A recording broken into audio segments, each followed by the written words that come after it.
L'enregistrement de la caméra embarquée clignotait sur l'écran du smartphone, tremblant et granuleux. Ben le fixait, son café refroidissant dans ses mains, observant les doigts tremblants de son gendre manipuler les commandes de lecture. « Regarde juste », murmura Jake, la voix éteinte. « Dis-moi que je perds la tête. » Ben plissa les yeux vers le petit écran. Sa fille, Emily, entra dans le champ de vision, s'approchant d'un grand homme en blouse de chef blanche devant le mille-fil café. Ils s'embrassèrent brièvement, trop brièvement pour quelque chose de romantique, pensa Ben, et disparurent à l'intérieur. « C'est Simon Rodriguez, » dit Ben, forçant un rire. « Le pâtissier de l'école culinaire. Émilie commande probablement ton gâteau d'anniversaire. Mon garçon, tu es paranoïaque. » La mâchoire de Jake se crispa. Continue de regarder.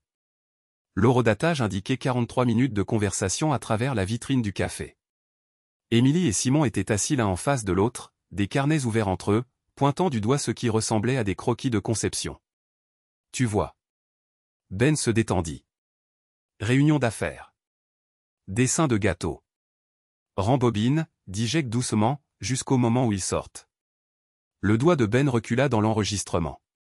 Émilie et Simon sortirent ensemble, se serrèrent la main professionnellement et se dirigèrent vers des véhicules distincts. Rien de suspect. Rien. Arrête, ordonna Jake. Regarde le reflet dans la vitrine du café en face. Ben se pencha plus près. Dans le reflet déformé de la vitre, à peine visible, on apercevait l'entrée d'un motel. 2 silhouettes émergèrent d'une chambre au rez-de-chaussée. La femme portait un trench coat beige distinctif et un foulard émeraude, la même tenue que Suzanne avait affirmé porter à son club de lecture cet après-midi. L'homme à côté d'elle était grand, aux larges épaules, portant une veste en cuir. Sa main reposait de manière possessive sur le bas de son dos alors qu'il se dirigeait vers un pick-up noir. Ben se figea. « C'est impossible », souffla-t-il. La voix de Jake était à peine audible. « Je pensais que je traquais l'infidélité de ma femme. Il s'avère que nous étions tous les deux manipulés. » Ben Walker avait enseigné l'histoire au lycée pendant 37 ans. Il avait vu des élèves mentir, des parents manipulés, des administrateurs comploter. Mais rien ne l'avait préparé au tremblement de terre qui fracturait maintenant ses fondations. Suzanne avait été sa seconde chance de bonheur. Sa première femme, la mère d'Emily, était décédée d'un cancer quand Emily avait 16 ans. Après 5 années de solitude, Suzanne était entrée dans sa vie comme le soleil à travers les nuages d'orage. Chaleureuse, attentive, semblant dévouée à construire une vie ensemble. Maintenant, assis dans sa cuisine à 6 heures du matin, Ben relançait l'enregistrement de la caméra embarquée pour la 12e fois. Le reflet était indubitable. La démarche de Suzanne, son rire, la façon dont elle penchait la tête en écoutant, tout était capturé dans ce miroir de verre déformé.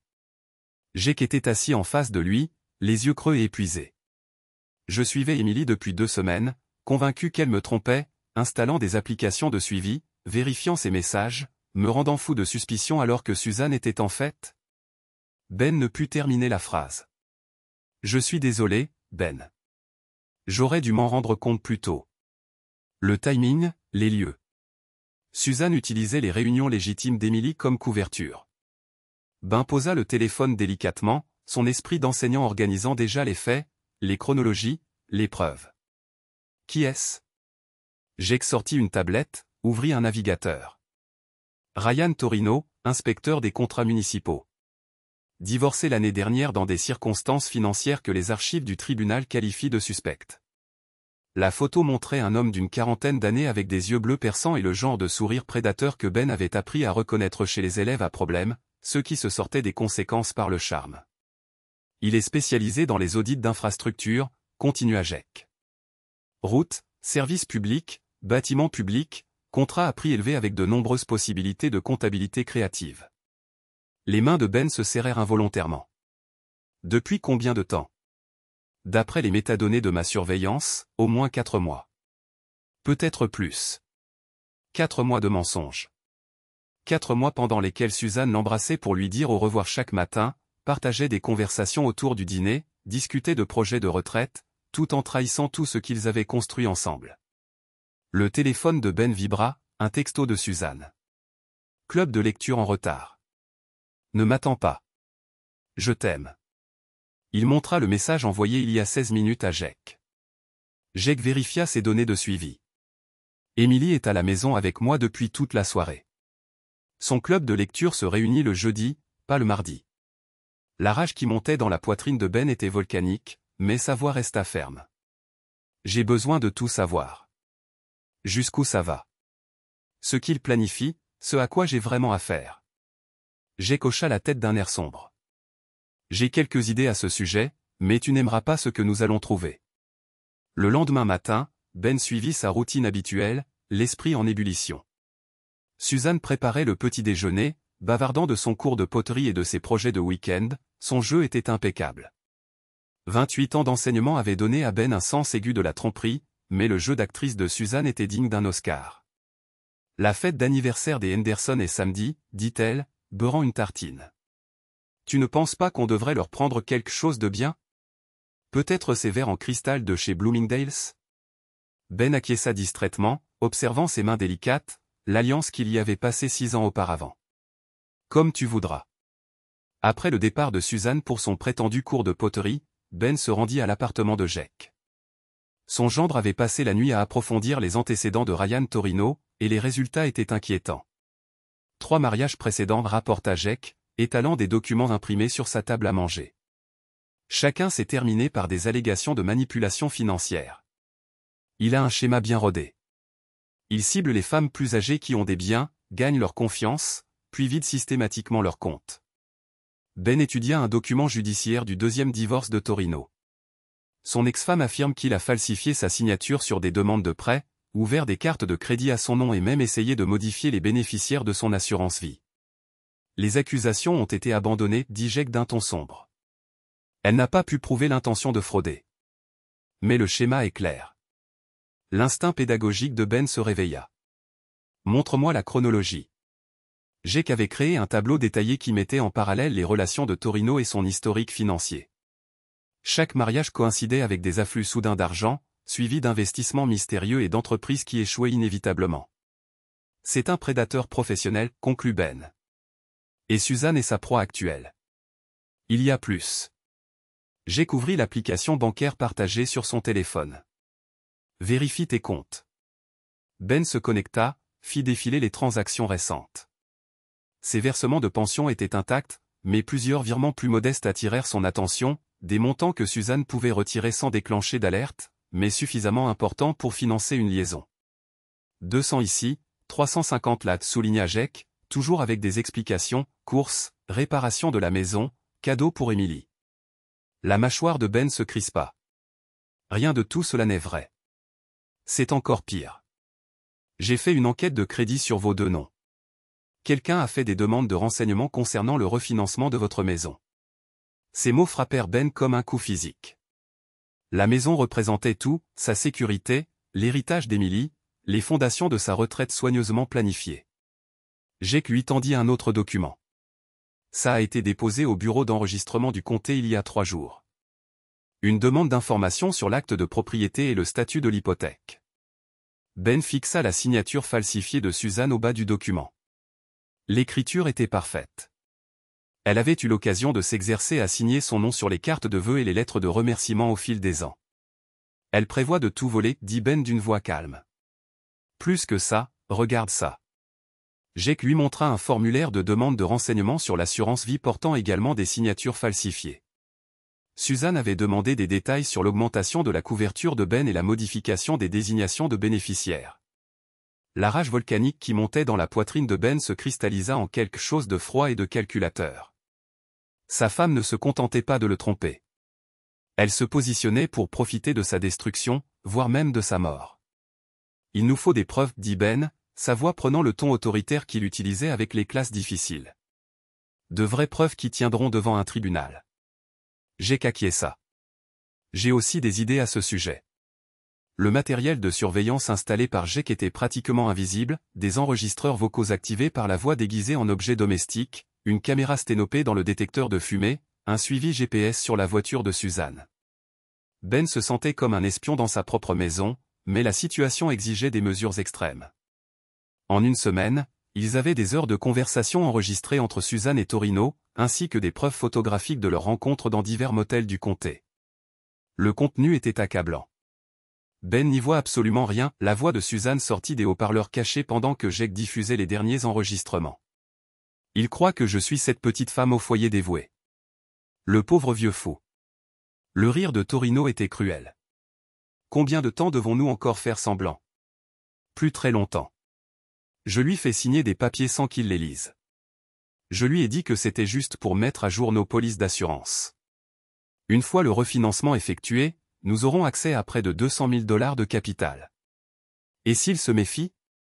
Il ne se méfiera pas. Ben voit ce qu'il veut voir. Il a toujours été comme ça. Les mains de Ben tremblaient tandis que Jake mettait la lecture en pause.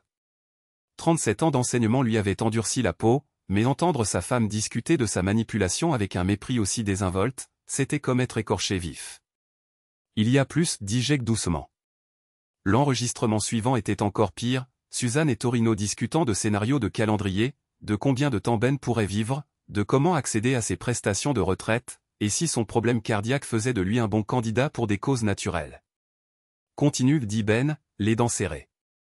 Peut-être qu'on en fait trop, suggéra la voix de Torino. Les vieux comme Ben, les accidents arrivent.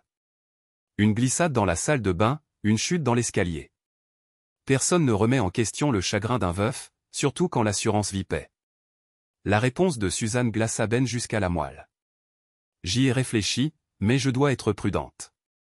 Émilie sait que je n'ai pas été la belle-mère parfaite.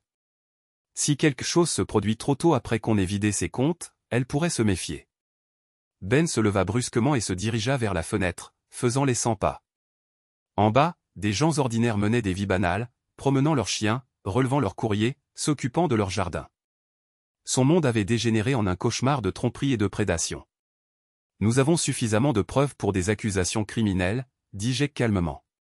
Fraude, faux et usage de faux, association de malfaiteurs, peut-être même tentative d'extorsion. Ben se retourna vers son gendre. Non, pas encore. Ben, il parle d'eux. Je sais de quoi il parle, interrompit Ben, sa voix calme mais meurtrière. Et ils vont payer pour chaque mot. Mais nous allons exécuter ça correctement. Complètement, en profondeur, terriblement correctement. Jake étudia l'expression de son beau-père et ressentit un frisson de reconnaissance.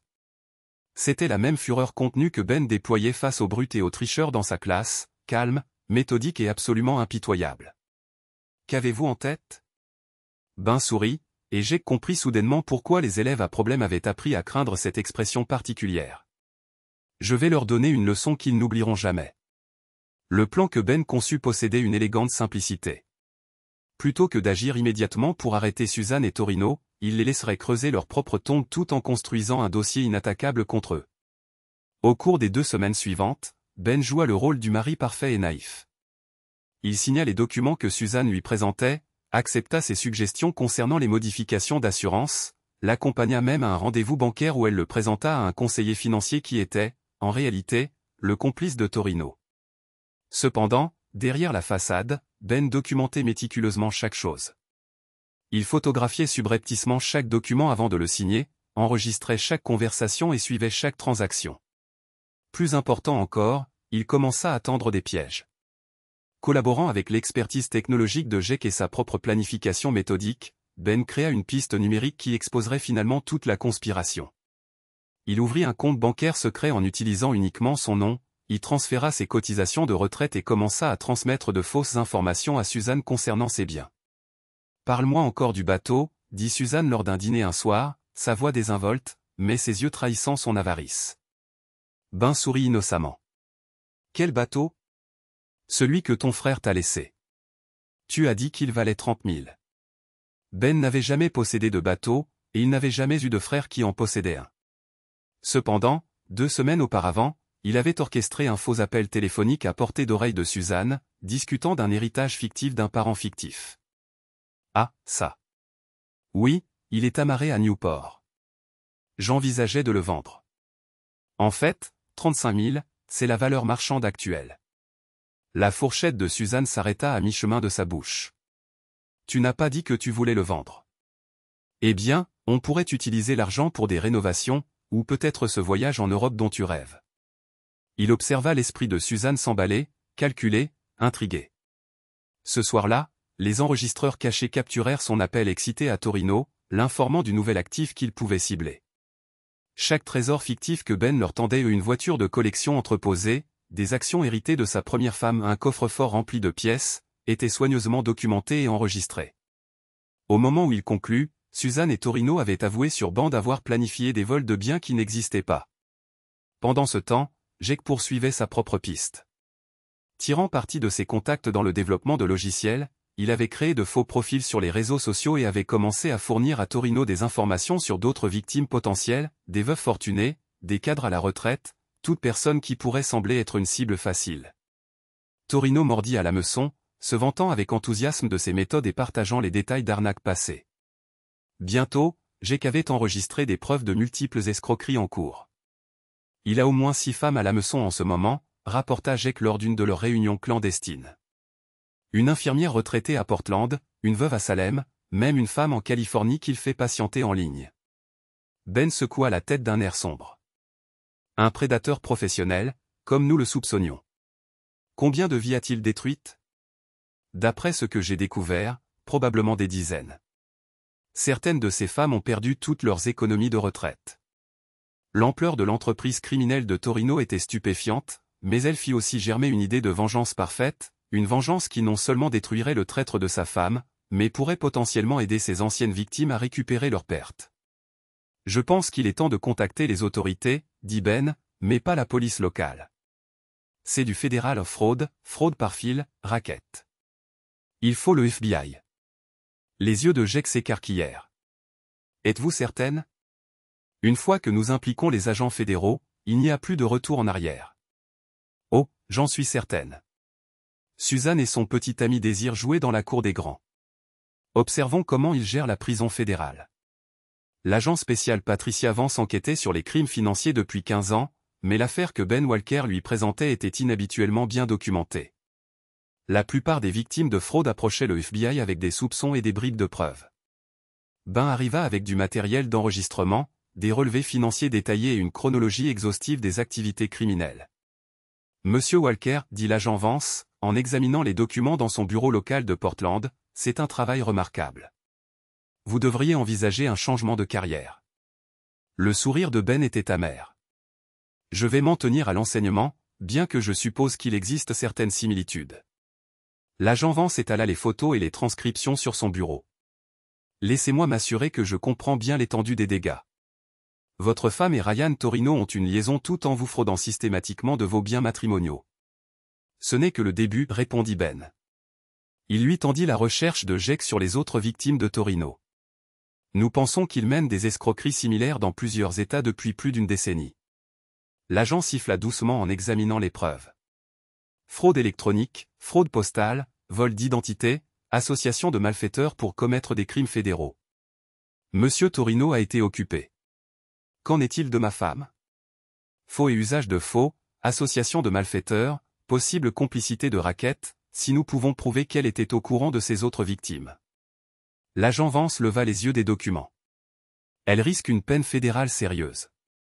Ben ressentit une froide satisfaction. Que se passe-t-il ensuite?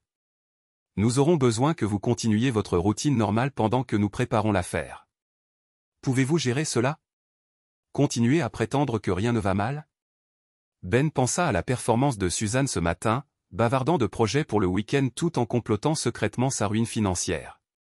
Je crois que je peux gérer cela. Nous devrons également nous coordonner avec d'autres bureaux locaux pour démanteler simultanément les autres opérations de Torino. Ce genre de prédateur est comme une araignée, tirer un fil, et toute la toile s'effondre. L'agent Vance commença à organiser les preuves en piles soignées. Encore une chose, monsieur Walker.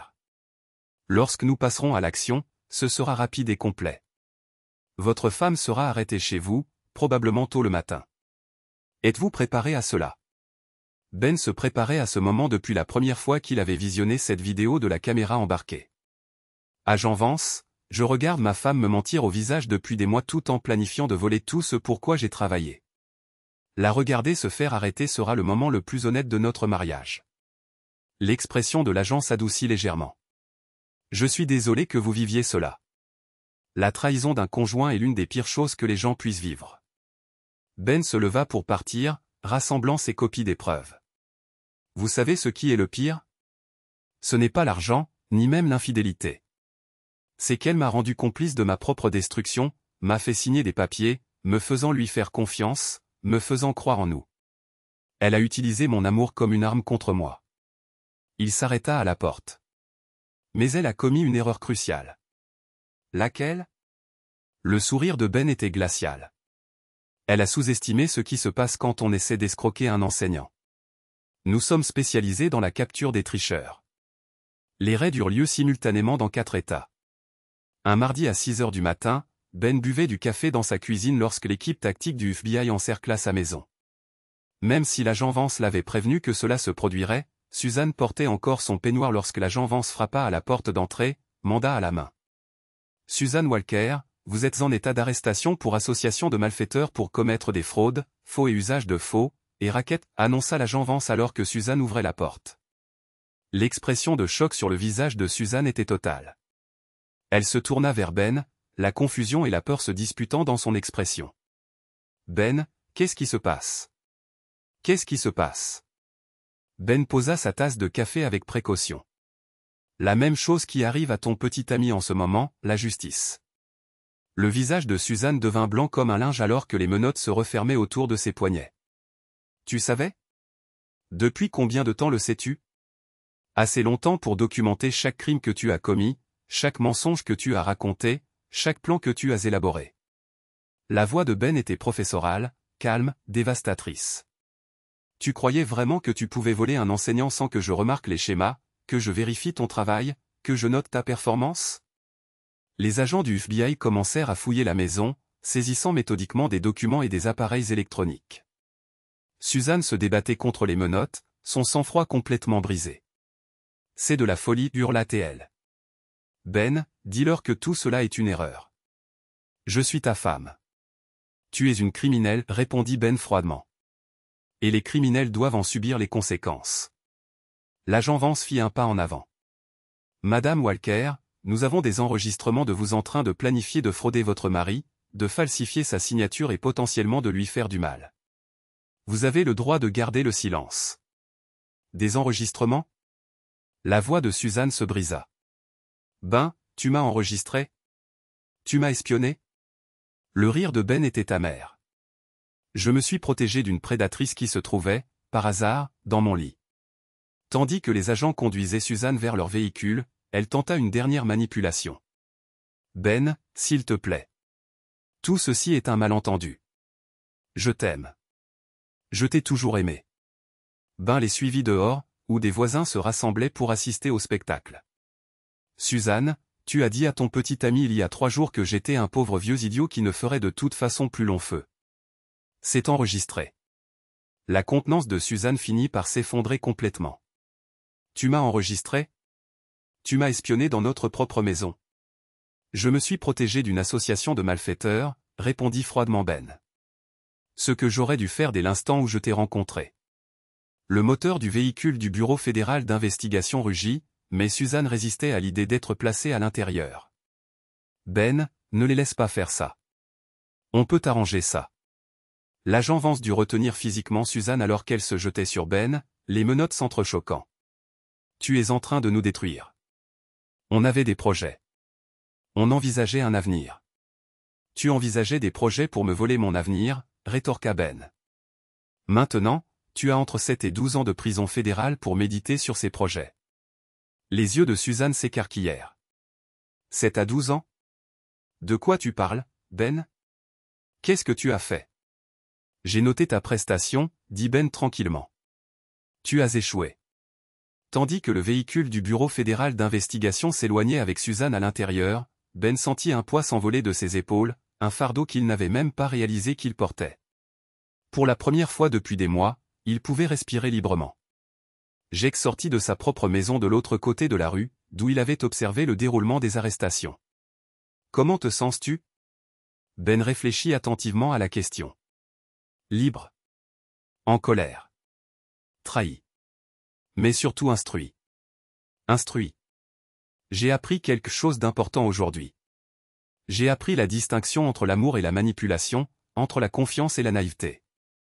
entre être un homme bon et être une victime. Jake fit un signe de tête en direction des véhicules du Bureau fédéral d'investigation qui disparaissaient au coin de la rue. Tu penses qu'elle va essayer de conclure un accord? Le sourire de Ben était acéré. Oh, je compte dessus.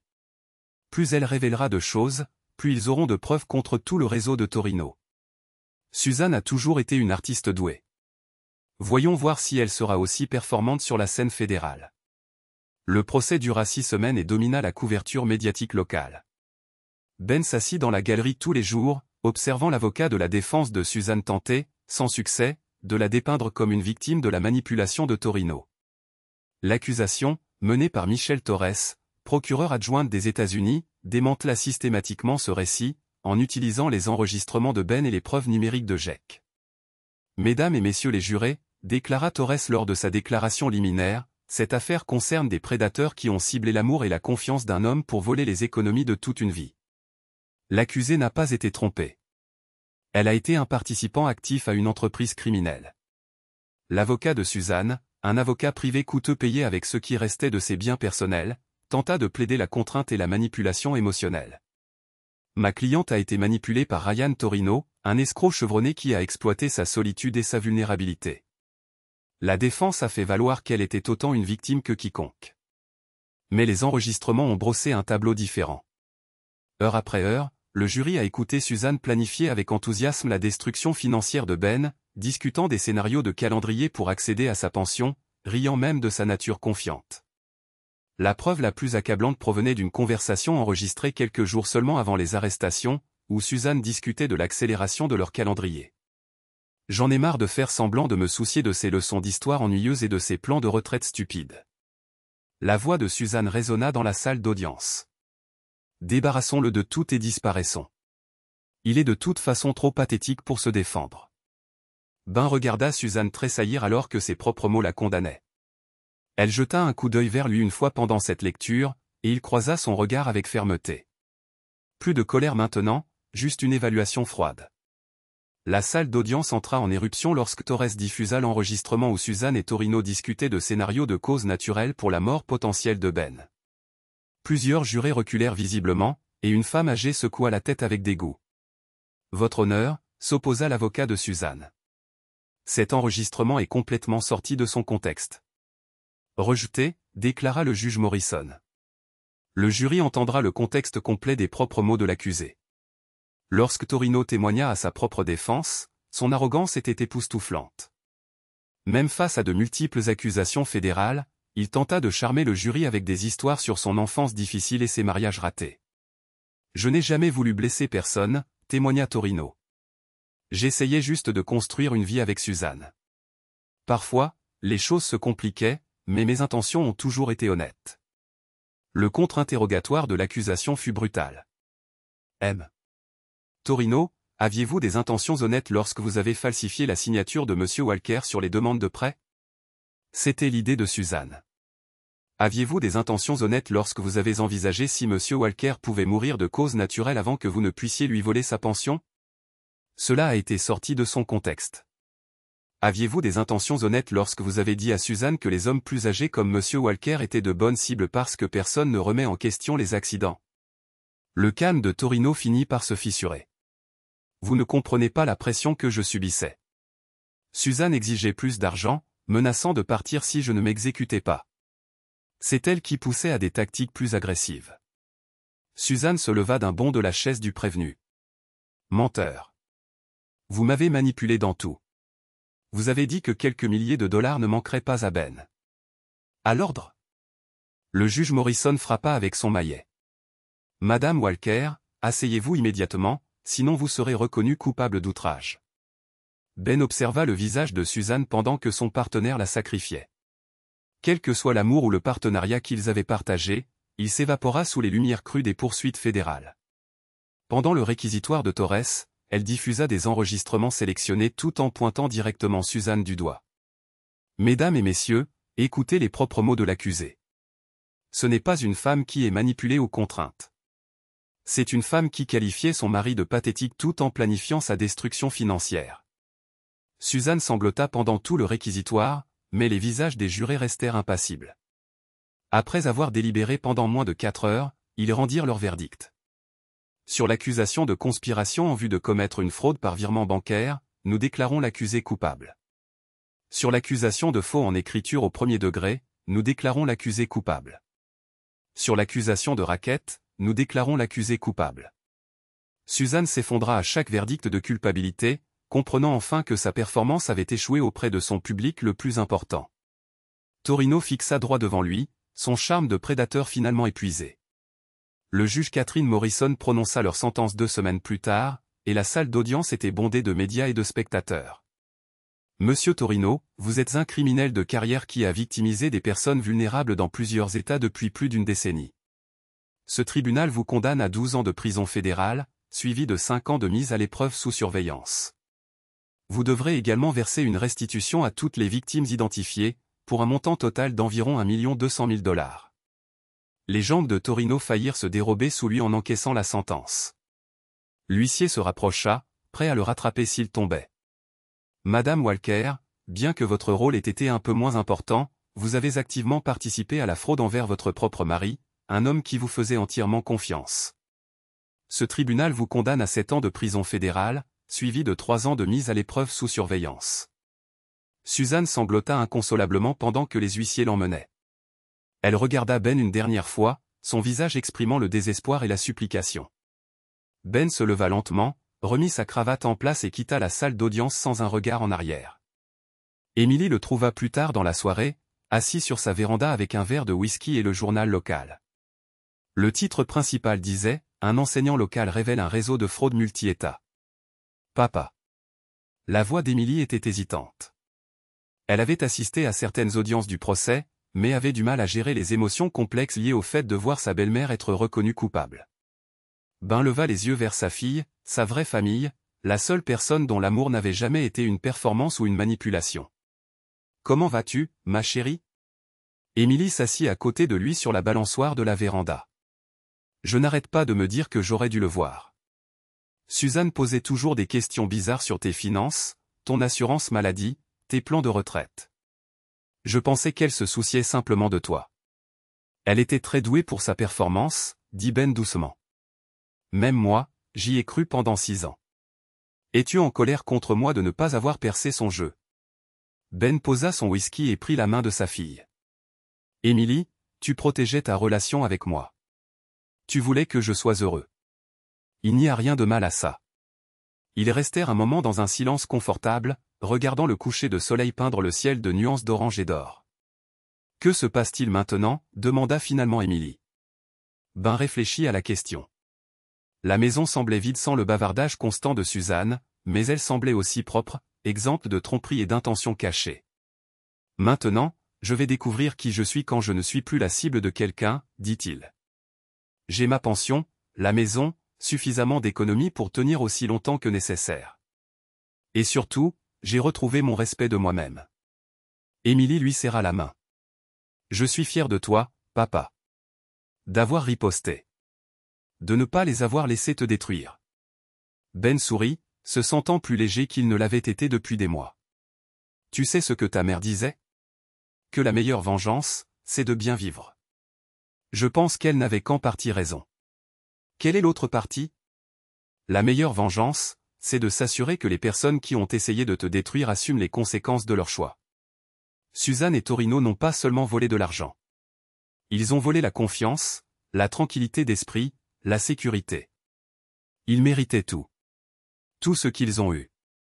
J'ai qu'apparu au coin de la maison, 2 bières à la main et une expression satisfaite sur le visage. J'ai vu le reportage. Torres dit qu'ils reçoivent déjà des tuyaux sur d'autres victimes de Torino de tout le pays. Ben accepta l'une des bières. Combien? Au moins 15 pour l'instant. Le FBI pense que cette affaire pourrait démanteler des réseaux de fraude dans 6 États. Émilie secoua la tête, stupéfaite. Papa, tu ne t'es pas seulement sauvé toi-même. Tu as sauvé tous ces gens. Ben prit une longue gorgée de sa bière, pensant à cette infirmière âgée de Portland qui avait perdu ses économies de retraite, à cette veuve de Salem qui avait été escroquée du montant de l'assurance de son défunt mari. Parfois, il faut choisir, dit-il finalement. On peut être une victime, ou on peut être la personne qui arrête les bourreaux. J'ai choisi de les arrêter. Tous les trois restèrent assis sur le porche tandis que l'obscurité tombait, conversant de l'avenir plutôt que de s'attarder sur le passé. Pour la première fois depuis des mois, Ben sentit qu'il avait un avenir qui valait la peine d'être attendu. Son téléphone portable vibra, signalant un SMS de l'agent Vance. Le réseau de Torino se désagrège, arrestation dans 3 autres États aujourd'hui. Vos preuves aident les procureurs dans tout le pays. Merci. Ben montra le message à Emily et Jake, puis le supprima. La justice avait triomphé, la vengeance avait été assouvie et les prédateurs qui l'avaient ciblé étaient confrontés aux répercussions de leurs décisions. Le lendemain, il commencerait à reconstruire. Ce soir-là, il savourait simplement d'être libre. Assis là avec sa vraie famille, Ben repensa à l'étrange parcours qu'il avait mené à ce point. Une simple vidéo embarquée, destinée à révéler une simple liaison, avait dévoilé quelque chose de bien plus sinistre et lui avait fourni les instruments pour riposter. Suzanne avait raison sur un point, il vieillissait, et il vivait en partie dans le passé. Cependant, elle avait mal calculé sa capacité à apprendre, à s'adapter et à contre-attaquer lorsqu'il était menacé. Après tout, il était enseignant, et parfois les leçons les plus importantes sont dispensées en dehors de la salle de classe. 2 ans plus tard, Ben reçut une lettre transmise par son avocat. Elle provenait de Suzanne, écrite depuis la prison fédérale de Danbury, dans le Connecticut. L'enveloppe avait été ouverte et inspectée par les autorités pénitentiaires, mais la lettre à l'intérieur était restée intacte. « Cher Ben », commençait-elle de l'écriture familière de Suzanne. « Je sais que tu ne liras probablement pas ceci, mais je dois essayer. J'ai eu 2 ans pour réfléchir à ce que je t'ai fait, à nous, à notre mariage. Je ne peux rien défaire. Mais je veux que tu saches que je comprends maintenant à quel point j'ai eu tort. » Ben faillit jeter la lettre, mais quelque chose le força à continuer sa lecture. Les autres femmes ici, certaines d'entre elles sont des victimes comme celles que Ryan a ciblées. En entendant leurs histoires, en témoignant de leur douleur, je comprends enfin ce que nous t'avons fait subir. Ce que je t'ai fait subir. Tu me faisais entièrement confiance, et j'ai trahi cette confiance de la pire des manières. Je ne demande pas pardon. Je ne demande rien. Je voulais juste que tu saches que la femme qui prévoyait de voler ton avenir a disparu. La prison vous change, ou elle vous détruit. J'ai choisi d'être changé. J'espère que tu es heureux. J'espère que tu as trouvé la paix. Tu mérites tellement mieux que ce que je t'ai donné, Suzanne. Ben plia soigneusement la lettre et la rangea dans le tiroir de son bureau. Il n'éprouva aucune satisfaction de son remords, aucun désir de réconciliation, mais pas non plus de colère. Suzanne était devenue une étrangère pour lui, un récit édifiant sur les dangers de la confiance mal placée. Ce soir-là, Emily et ses enfants vinrent dîner.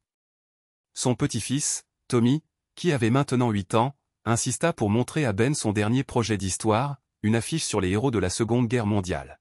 « Papy Ben », dit Tommy avec sérieux. « Ma maîtresse dit que tu es un héros dans la vraie vie parce que tu as attrapé des méchants et aidé d'autres personnes. » Ben s'agenouilla au niveau de Tommy. « Tu sais ce qui fait de quelqu'un un vrai héros, Tommy ? » « Quoi ? » « Défendre ce qui est juste, même quand c'est difficile, même quand ça fait mal, même quand les méchants sont des gens en qui on pensait pouvoir avoir confiance. » Tommy hocha la tête solennellement. « Comme tu l'as fait avec mamie Suzanne. Comme je l'ai fait avec mamie Suzanne. » Plus tard, après que la famille d'Emily fut partie pour rentrer chez elle, Ben s'assit sur son porche avec une tasse de café et regarda les étoiles se matérialiser dans le ciel nocturne clair. La maison était calme, paisible, vraiment la sienne. Pour la première fois depuis des années, il repensa à la lettre de Suzanne, aux victimes de Torino qui recouvraient progressivement leurs biens volés, au programme de prévention de la fraude qui avait été mis en place grâce à son affaire. Les répercussions de son choix de riposter continuaient de se propager, protégeant d'autres victimes potentielles des prédateurs qui les chassaient. L'ironie finale ne lui échappait pas, Suzanne et Torino avaient planifié de lui voler son avenir. Au lieu de cela, il lui avait octroyé quelque chose de plus précieux que l'argent, la connaissance qu'il était plus fort qu'il ne l'avait jamais imaginé, plus intelligent qu'il ne l'avait jamais soupçonné, et plus impitoyable qu'il n'avait jamais craint. Alors que les premières étoiles pointaient dans le ciel, Ben leva sa tasse de café dans un toast silencieux à la justice rendue, aux leçons apprises, et aux prédateurs enfermés là où ils devaient être. La leçon était terminée. Fin du cours.